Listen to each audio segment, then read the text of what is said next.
আকাবা উপসাগরের তীরে বসে দাউদ আলাইহিস সালাম জাবুর কিতাব তেলাওয়াত করতেন। উনার কণ্ঠের সুরের ঝংকার এত মধুর ছিল, সাগরের মাছগুলো প্রতি শনিবারে উনি আকাবা উপসাগরের পাশে যখন জাবুরের কিতাব তেলাওয়াত করতেন, সাগরের মাছগুলো সাগর রেখে দিয়ে ডাঙায় চলে আসতো।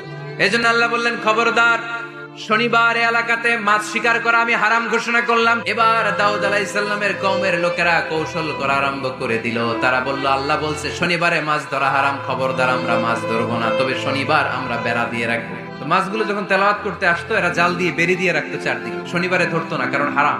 বেরি দিয়ে রাখতো, রবিবারে যে ধরতো। আল্লাহ কি এটা বুঝেছে? আল্লাহ বুঝাইছে শনিবারে যত মাছগুলো এসেছে এগুলো ধরা যাবে না। এগুলো যখন আবার সাগরের প্রবাহে ভেসে চলে যাবে, তোমরা আবার নৌকা নিয়ে মাছ শিকার করতে পারবে, ঠিক কিনা?